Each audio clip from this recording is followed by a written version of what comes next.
ওয়াবারাকাতুহু। সম্মানিত দর্শক, তত্ত্বাবধায়ক সরকার নয়, ঠিক অন্তর্বর্তীকালীন সরকার।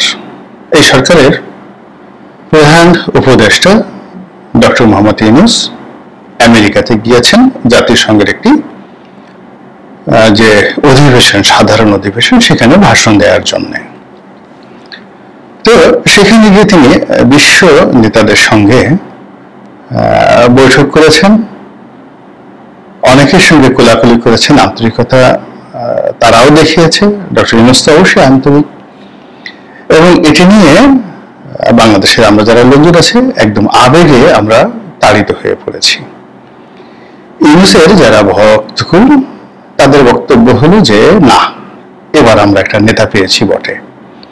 হাজার বছরের শ্রেষ্ঠ বাঙালি বলতে আমরা যাদেরকে বুঝতাম, সেই স্যার আশুতোষ মুখোপাধ্যায়, কিংবা ধরুন শের বাংলাকে ফজলুল হক, বঙ্গবন্ধু শেখ মুজিবুর রহমান, আরো অনেকে।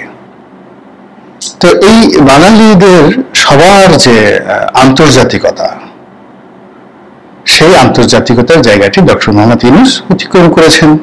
কারণ আমেরিকার প্রেসিডেন্ট জাতিসংঘের অধিবেশন চলাকালে ডক্টর মোহাম্মদ ইউনূসের সঙ্গে বৈঠক করেছেন। এটি কি জেনে তেনে কথা? বিল ক্লিন্টন, বয়স্ক মানুষ, তারও বয়স হয়েছে, তিনি অন্য শহরে থাকেন। এই অধিবেশন উপলক্ষে তিনি সেখান থেকে ফ্লাই করে নিউ ইয়র্কে এসেছেন। সেখানে বাংলাদেশে যারা সমন্বয়ক আছেন, এরকম সমন্বয়ক 3 জন সমন্বয়কে ডক্টর মোহাম্মদ ইউনূস নিয়ে গিয়েছেন, এবং তাদের সঙ্গে বিল ক্লিন্টন খুনসুটি করেছেন, কথা বলেছেন, হাসাহাসি করেছেন, just like a family get together. এবং অবস্থা দেখে মনে হচ্ছিল যে বিল ক্লিন্টন আর ডক্টর মোহাম্মদ ইউনূস জানি দোস্ত, তারপর বিআই, শালা দুলা ভাই, এরকম আর কি। মানে সম্পর্কটা একেবারেই যাকে বলা হয় পারিবারিক, ব্যক্তিগত এবং খুব মধুর। আর বাইডেনের সঙ্গে তার যে সম্পর্কটা, সেটা ছিল পরাণের বন্ধু। দুজনেরই অনেক বয়স, 80 ঊর্ধ্ব বয়স। তো সেই 80 ঊর্ধ্ব বয়সে ডক্টর মোহাম্মদ ইউনূস তুলনামূলকভাবে সুস্থ, আর জনাব বাইডেন তার কথার এখন ধারাবাহিকতা নেই। তিনি অনেক কিছু মনে রাখতে পারেন না, অনেকে চিনতেও পারেন না। তিনি নিজের স্ত্রীকে মনে করেন কমলা হ্যারিস, কমলা হ্যারিসকে মনে করেন নিজের স্ত্রী, এরকম ভুল করে ফেলেন প্রকাশ্যে। তো সেই বাইডেন সাহেব ইউনূস সাহেবকে জড়িয়ে ধরেছেন, অনেকটা চুমু দেওয়ার ভঙ্গিতে মুখের কাছে মুখ নিয়েছেন, এবং এই দৃশ্য দেখে আমরা যার পরনেই বিস্মিত, আনন্দিত, উদ্বেলিত এবং আবেগতাড়িত। এবং আমরা ইউনূসকে নিয়ে অনেক অনেক বড় স্বপ্ন দেখছি। আমরা মনে করছি ডক্টর ইউনূস টেলিফোন করলে হোয়াইট হাউসের যে কোনো কর্মকর্তা যে কোনো কাজ করে দেবেন। বাংলাদেশের সাথে আমেরিকার যে দ্বিপাক্ষিক ব্যবসায়িক সম্পর্কগুলো রয়েছে, ইউরোপের যে সম্পর্কগুলো রয়েছে, অস্ট্রেলিয়া বা কানাডার যে সম্পর্কগুলো রয়েছে, যেটিকে আমরা নর্থ আমেরিকা বলি, এই পুরো সম্পর্কটি এখন একেবারে দুধে মাখনে ঢলাঢলি করবে, গড়াগড়ি করবে, দুধ এবং মধুর নহর প্রবাহিত হয়ে যাবে। এই স্বপ্নে আমরা বিভোর হয়ে যাচ্ছি। দ্বিতীয় একটি বিষয় আপনাদেরকে স্মরণ করিয়ে দিতে চাই, সেটি হলো একটা সময় জো বাইডেনের সঙ্গে একটি সেলফি তুলেছিলেন শেখ হাসিনা এবং তার কন্যা। এটা নিয়ে আমাদের আওয়ামী লীগ, তৎকালীন আওয়ামী লীগ, ও মাই গড, যে গড়াগড়ি করেছিল। এবং ওয়ানি তাদের যেভাবে বলেছিল যে আমাদের নেত্রী, সে কি যেন তেন নেত্রী। জো বাইডেন নিজে থেকে এগিয়ে এসে তার সঙ্গে ছবি তুলেছেন। তো এখন তারেক রহমান সাহেব বা খালেদা জিয়ার কি হবে, আমেরিকা ম্যানেজ হয়ে গেছে, সকল কথাবার্তা তিনি বলেছেন।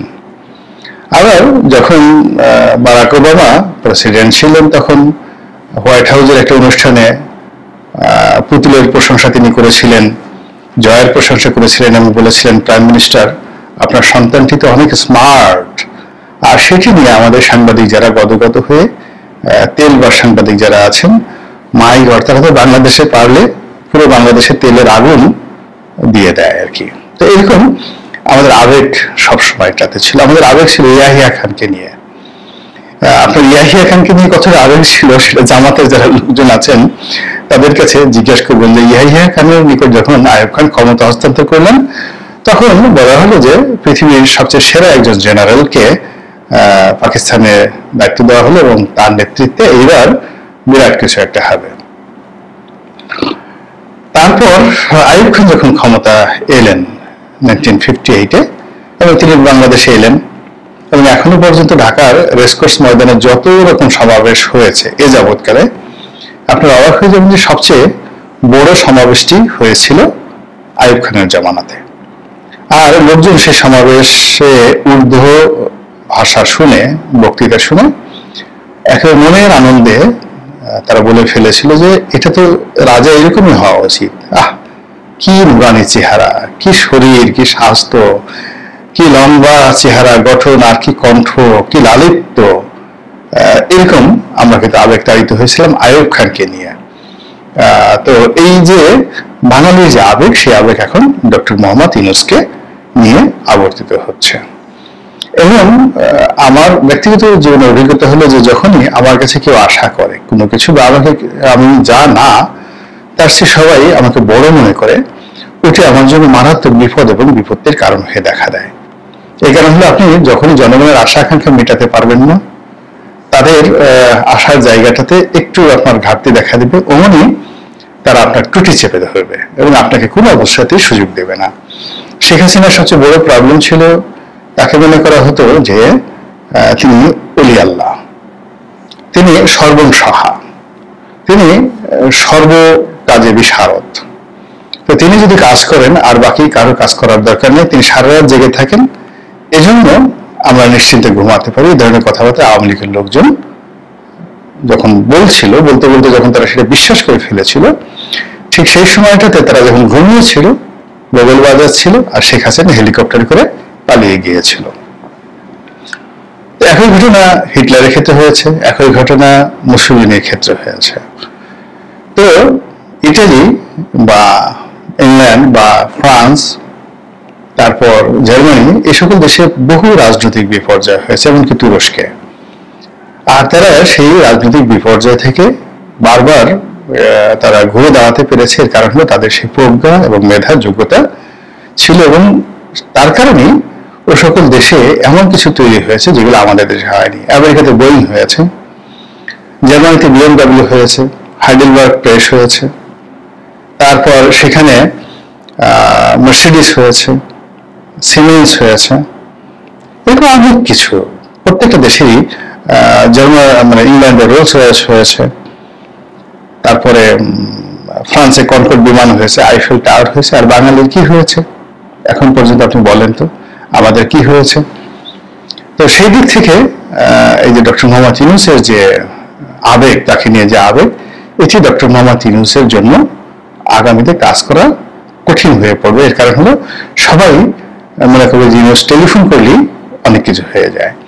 এখানে একটা বিষয় লক্ষণীয় হলো যে ডেমোক্রেটিক দল, যেটা ডেমোক্রেটিক পার্টি আমেরিকাতে, তাদের সঙ্গে ডক্টর ইউনূসের একটা ভালো সম্পর্ক আছে এবং ডক্টর ইউনূস দীর্ঘদিন ধরে ডেমোক্রেটিক পার্টির একজন ডোনার হিসেবে তিনি পরিচিত। এক পেপার পত্রিকা এসেছিল বিল ক্লিন্টন এবং তার স্ত্রী হিলারি ক্লিন্টন, তাদের একটা চ্যারিটি প্রতিষ্ঠান রয়েছে ক্লিন্টন ফাউন্ডেশন। সেখানেও ডক্টর মোহাম্মদ ইউনূস বড় অঙ্কের একটি টাকা অর্থ বিনিয়োগ করেছেন। এরপরে 3 নম্বর হলো যে আমেরিকাতে গ্রামীণ ব্যাংক আছে এবং সেই গ্রামীণ ব্যাংক বাংলাদেশের গ্রামীণ ব্যাংকের চাইতে তাদের ইনভেস্ট অনেক অনেক বেশি এবং বড়। যেমন ব্র্যাক অনেকগুলো দেশে আছে, কিন্তু গ্রামীণ ব্যাংক আমেরিকাতে অনেক বড় তাদের ইনভেস্টমেন্ট। তো এই সকল কারণে আমেরিকার যে লোকগুলো, অর্থাৎ জো বাইডেন, বিল ক্লিন্টন, এদের সঙ্গে তার আজকের সম্পর্ক নয়। তার কথা মতো হিলারি ক্লিন্টন বাংলাদেশে এসেছেন গ্রামীণ ব্যাংক দেখতে, বিল ক্লিন্টন নজিরবিহীনভাবে বাংলাদেশে এসেছেন। তো সেই সম্পর্কটা তার ব্যক্তিগত অনেক আগের থেকে, এবং সেই সম্পর্কটা নতুন করে বন্ধু এক বন্ধুটা দেখেছে। এখানে ডক্টর মোহাম্মদ ইউনূস একটা ভালো পদ পদবি পেয়েছেন, তার উপর সরকার যে জুলুম অত্যাচার করছিল আওয়ামী লীগ জামানাতে, ওটা থেকে সরকারকে নিবৃত্ত করার জন্য বাইডেন সাহেব, হিলারি ক্লিন্টন, বিল ক্লিন্টন কি না করেছে, বারাক ওবামা, শত চেষ্টা করেও তারা শেখ হাসিনাকে টলাতে পারেননি। আর ডক্টর ইউনূসকে আসলে প্রকৃতির হাতে লাস্টে তারা ছেড়ে দিয়েছেন যে এ যদি বাঁচে তো বাঁচুক। তো সেই ডক্টর ইউনূস প্রকৃতির দয়ায় আজ একটা ভালো অবস্থানে পৌঁছে গেছেন। আর এখানে আর কয়দিন পরে যাকে বলা হয় জো বাইডেনের ক্ষমতা থাকবে না, আর বিল ক্লিনটনের তো কোনো ক্ষমতা নেই। এবং আপনি যদি আমেরিকাতে যান, আমেরিকার যে কোনো সাবেক প্রেসিডেন্টকে আপনি আনতে পারবেন, কথা বলতে পারবেন, দে ভেরি ফ্রেন্ডলি। এবং ওখানে টাকা দিলে, একটা নির্দিষ্ট পরিমাণের ফি দিলে যে কোনো বড় বড় বক্তাকে আপনি সেখানে নিয়ে আসতে পারেন। এই সহজ সরল বিষয়গুলোকে আমরা অতি মাত্রায় অতি অমানবিক, অতি মানবীয় এবং যাকে বলা হয় অতি বড় সফলতা হিসেবে বর্ণনা করছি। এক, অনেকে বলার চেষ্টা করছেন যে ইউনুসের জমানাতে এই কর্পোরেট লেভেলে বাংলাদেশের সাথে আমেরিকার ব্যবসা বাণিজ্য হবে, এর কারণ হলো বাংলাদেশ একটা ইমেজ খুঁজে পেয়েছে। যারা এই কথাগুলো বলছেন তারা আসলে বেশিরভাগই ব্যবসা বাণিজ্য করেন না। আমেরিকার সঙ্গে আমার ব্যবসা ছিল, ওখানে অনেকগুলো ক্যাটাগরি মেনটেন করতে হয় এবং ওখানকার কোনো রাজনৈতিক সিদ্ধান্ত, কোনো দেশের সঙ্গে তার যে রাজনৈতিক সম্পর্ক, এর উপরে ব্যবসা বাণিজ্য নির্ভর করে না। আমেরিকার একেবারে জাত শত্রু কিউবা, দেখা গেল যে কিউবা থেকে কোনো একটি প্রোডাক্ট যদি আমেরিকাতে আনতে লাভ হয়, তার জন্য দরকার হলে কোনো কোনো ব্যবসায়ীরা রাজনীতিবিদদেরকে একদম মাঠে মানে মেরে ফেলতে পারেন। একটা বিষয় যখন জামানাতে তেল কোম্পানির সাথে একটা গন্ডগোল হয়েছিল এবং একটা উল্টো সিদ্ধান্ত নিতে যাচ্ছিলেন রোনাল্ড রিগান, এবং সেক্ষেত্রে দেখুন রোনাল্ড রিগানকে সরাসরি গুলি করে দেওয়া হয়েছিল, মারার জন্য নয়, তাকে ভয় দেখানোর জন্য। এরপর তিনি সতর্ক হয়ে পড়েছিল। This is America. এখানে বাংলাদেশের গার্মেন্টস ব্যবসা থেকে শুরু করে আমেরিকার সাথে যে কোনো ব্যবসাতেই বার্গেনিং করে তাদের সাথে টিকে থাকতে হবে আমাদেরকে। আর অন্যদিকে আমেরিকা যেটা করে, যেহেতু আমরা আবেগপ্রবণ বাঙালি, আমাদের আবেগকে কাজে লাগিয়ে তারা এর আগে 11-এর সময় অনেকগুলো বোয়িং বিমান আমাদেরকে ঘাড়ের উপর চাপিয়ে দিয়েছে। আবার এখন ইউনিসের জামানাতে কি চাপিয়ে দেয়, সেটা কি কোয়াড চাপিয়ে দেয়, সেন্ট মার্টিন, নাকি আরো কতগুলো বোয়িং, এগুলো কিন্তু আমরা এখনো পর্যন্ত জানি না। ফলে এই যে আবেগে অনেকেই ভাসছেন, আমি আবেগে ভাসতে চাচ্ছি না। আমি ডক্টর ইউনূসের কাছে কিছুই চাই না। আমি চাই যে উদ্দেশ্যে তাকে আনা হয়েছে, সুযোগ দেওয়া হয়েছে, সেটা হলো তিনি একটা ভালো নির্বাচন করবেন। আর নির্বাচন করার জন্য যতটুকু না হলেই নয়, কিছু আইন করতে হবে, কিছু লোককে বাদ দিতে হবে, কিছু লোককে রিক্রুট করতে হবে এবং কিছুটা সময় তার প্রয়োজন। এই কাজটুকু তিনি তাড়াতাড়ি করে সসম্মানে তিনি চলে যাবেন এবং আমাদের মাথার তাজ হয়ে সম্মানিত ব্যক্তি হয়ে থাকবেন, যেভাবে আমাদের সাবেক প্রধান বিচারপতি জাস্টিস শাহাবুদ্দিন সাহেব, তাদেরকে আমরা এখনো সম্মান করি, হাবিবুর রহমানকে আমরা এখনো সম্মান করি, ওইভাবে ডক্টর ইউনূসকে আমরা সম্মান করতে চাচ্ছি। আল্লাহ তাকে হেদায়েত দান করুন এবং তিনি যেন কোনো অবস্থাতেই। প্রিয় দর্শক শ্রোতা, ইতিমধ্যে আমি অবাক হয়েছি ডক্টর ইউনূসকে দেখে।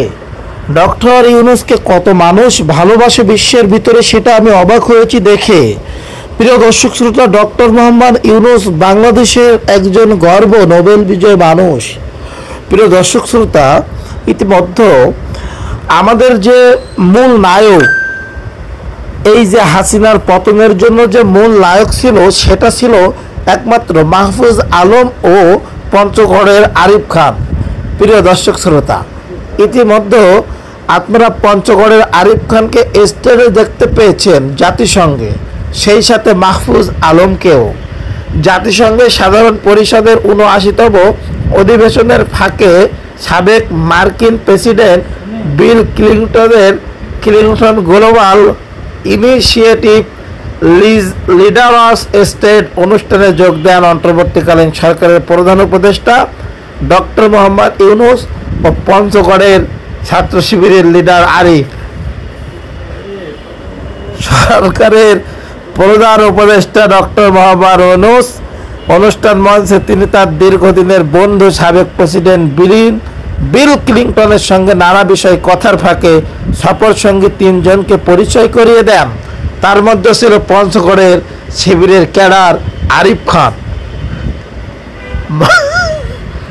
মঙ্গলবার ২৪ সেপ্টেম্বর নিউ ইয়র্কে অনুষ্ঠিত এই অনুষ্ঠানে প্রধান উপদেষ্টা তার বিশেষ সহকারী মাহফুজ আলমকে সাম্প্রতিক কোঠা সংস্কার আন্দোলন ও পরে সরকার পতন আন্দোলনের নেপথ্যে কারিগর বিহাইন্ড দ্য হোল হিসেবে পরিচয় করিয়ে দেন।